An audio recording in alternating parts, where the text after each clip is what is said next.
안녕하세요. 스타리스TV의 김정환입니다. 어려운 상황에서도 회사를 이끌어 가시느라 수고가 많으신 대표님과 임직원 여러분께 감사드리고 응원을 보냅니다. 제가 약 3개월 전쯤에 법인의 가지급금과 관련하여 배우자의 주식을 대표가 증여받아서 그 주식을 소각했다가 의제배당으로 종합소득세 과세 처분을 받은 배우자가 과세관청을 상대로 항소심에서도 승소한 판결에 대해 말씀드린 걸 기억하시나요? 기억하시는 분들도 계시고 글쎄 기억이 이러시는 분들도 계실 것입니다. 기억이 안 나는 분들은 그때 올린 영상이 여기에 있으니 보시기 바랍니다.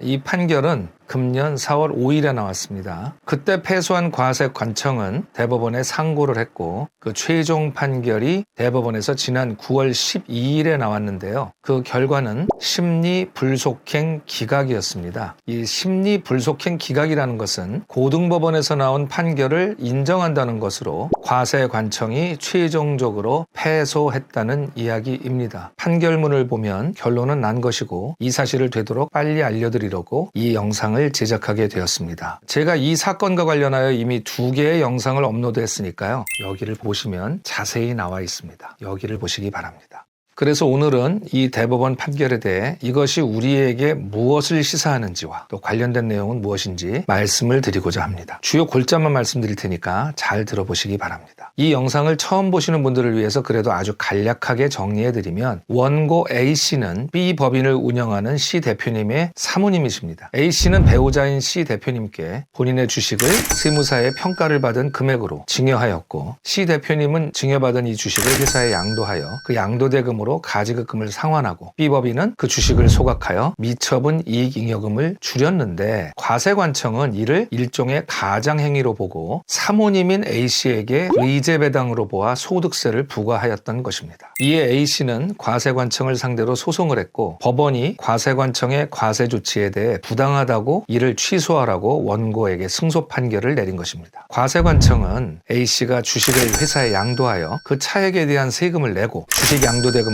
받아 남편에게 증여하고 남편이 그 돈으로 가지급금을 상환하면 되었을 텐데 순서를 바꾸어서 자기의 주식을 남편에게 무상증여하고 남편은 그 증여받은 주식을 회사에 받은 금액 그대로 양도하여 세금을 내지 않고 양도대금을 받아 가지급금을 상환했으니 가장행위라는 것이었고 그래서 A씨에게 소득세를 부과하였는데 법원은 이러한 행위는 납세자가 선택을 하여 절세를 하는 것이지 과세관청이 원하는 순서대로 안 했다고 과세를 하는 건 무리한 행정이라고 원고의 손을 들어준 것입니다. 그러면 이 사건이 우리에게 시사하는 의미는 무엇일까요? 대법원의 판결로 주식을 배우자에게 증여하고 증여받은 배우자, 즉 수증자가 이를 법인에 양도하여 현금을 인출하고 회사는 이 주식을 소각하여 미처분 이익잉여금을 줄이고 가지급금이 있다면 이를 상환하는 행위에 문제가 없다는 것이 확정되었습니다. 과세관청은 개인이 보유한 주식을 바로 회사에 양도하면 양도 차익이 발생하여 과세를 할 수 있는데 배우자에게 무상증여한 돈에서 증여하여 수증자가 증여세 없이 증여를 받고 증여받은 가액 그대로 주식을 회사에 양도하여 양도대금을 받으면 양도 차익이 없으니 세금을 거둘 수가 없기에 난처한 입장이었을 겁니다. 그러나 우리나라의 소득세법은 열거주의를 채택하고 있는데 열거주의라는 것은 여러 가지 사항을 열거해 놓고 그에 해당하는 것에만 세금을 물리는 방식입니다. 세금을 물리는 분야를 정해서 열거해 놓았다는 의미죠. 포괄주의의 반대말입니다. 매년 정부는 7월 말경에 세법 개정안을 발표합니다. 이 개정안은 국회에서 갑론을박을 거쳐서 연말에 확정이 됩니다. 그런데 이번 세법 개정안에 이 사건과 관련된 개정 내용이 들어가 있고 제가 보기에 이것은 여야 간에 큰 이견이 없을 걸로 보여져서 통과가 확실해 보입니다. 무슨 얘기냐면 현행 소득세법 97조를 보면 부부나 직계 존비속 간에 증여받은 재산 중에 토지, 건물, 그리고 부동산 취득권, 부동산 취득권은 뭐냐면 분양권이나 입주권 등을 얘기합니다. 이런 것들을 10년 안에 양도하는 경우엔 증여받은 가액이 아닌 증여자가 애초에 취득한 가액을 수증자가 취득한 가액으로 쳐서 양도세를 과세한다는 규정이 있습니다. 쉽게 말씀드릴게요. 남편이 예전에 5억에 산 아파트를 부인에게 시세인 10억에 증여를 했습니다. 부인은 이 아파트를 10년 이내에 15억에 다른 사람한테 판다고 가정하면 부인이 얻은 양도 차익을 남편한테 받은 10억 그리고 판 가격 15억 그래서 5억으로 보는 게 아니라 남편이 애초에 취득했던 취득했던 5억을 취득가액으로 봐서 그 차액인 10억을 양도차익으로 보고 양도세를 부과한다는 겁니다. 그런데 주식의 증여와 처분에 관한 제한 규정은 그동안 없었습니다. 이에 대한 제한 규정이 이번 세법 개정안에 들어간 것입니다.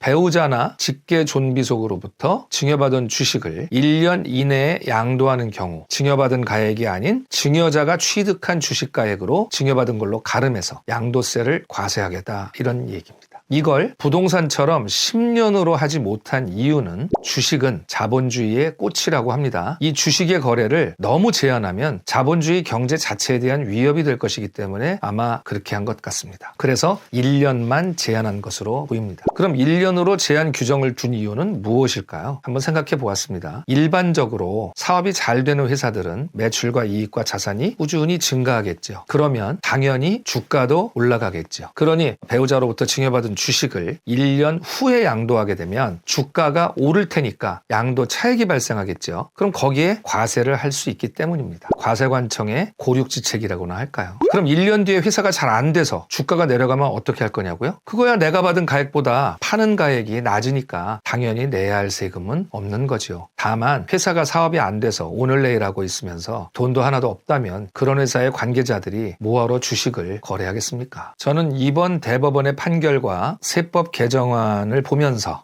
지금 이 시점에서 우리가 해야 할 일이 무엇일까라는 것을 생각해 보았습니다. 이번 세법 개정안이 통과되면 내년 1월 1일부터 배우자나 직계 존비속으로부터 증여받은 주식은 1년을 보유하고 있다가 처분해야 합니다. 물론 1년 이전에 처분해도 되는 것입니다. 다만 세금만 내면 되는 거죠. 그런데 절세를 하려면 금년이 가기 전에 주식을 배우자나 직계 존비속에게 증여를 해두면 세법이 개정되기 전에 한 행위이므로 내년이 되고 세법이 발효가 되어도 증여받은 지 1년이 경과 안 했어도 양도할 때 문제가 되지 않습니다. 주식의 소각을 위한 증여는 주가가 높을 때 증여를 하는 게 아무래도 양도시 절세가 될 것입니다. 여하튼 주식의 증여는 금년 안에 하는 것이 좋겠습니다. 그러나 소각을 위한 증여가 아니라 단순히 주식을 가족들이나 주주들한테 분산하기 위한 증여라면 주가가 하락했을 때 하는 게 맞는 것이고, 소각을 위한 증여라면 금년 안에 증여를 해 놓아야 1년 뒤 양도라는 제한 규정에 제한을 받지 않고 회사의 재무 상태에 따라 언제든지 양도와 소각 시점을 결정할 수 있기 때문입니다. 네, 이것으로 배우자 증여 이익 소각에 대한 법정 다툼은 마무리가 된 것으로 보입니다. 여러분, 오늘도 유익한 시간이 되셨나요? 오늘 말씀드린 내용은 전문가와 만나서 잘 상담하시고 실행하셔야 합니다. 주식의 소각이라는 것은 미처분 이익 잉여금의 감소와 그로 인한 회사 전체 주가의 하락과 주주들의 지분율 조정, 또한 가지급금 해결 등 다양한 효과를 내는 솔루션입니다. 이러한 배우자 증여 후 이익 소각이 아무나 기계적으로 해서는 될 일이 아닙니다. 면밀한 검토와 전문가들과의 실행이 중요합니다. 제가 이 짧은 영상에 모든 것을 다 말씀드릴 수 없다는 것 여러분도 잘 아시죠? 그럼 어떻게 해야 할까요? 이 아래에 보시면 고정 댓글과 더보기가 있습니다. 네, 그래서 거기에 상담을 요청하실 수가 있고요. 또 전화번호가 아래에 있으니까 전화로 바로 요청을 하셔도 되겠습니다. 그러면 제가 찾아뵙고 자세한 상담을 해드리겠습니다. 저는 다음 시간에도 유익한 정보를 가지고 여러분을 찾아뵙도록 하겠습니다. 구독과 좋아요는 저희에게 큰 힘이 됩니다. 지금까지 스타디스TV의 김정환이었습니다. 감사합니다.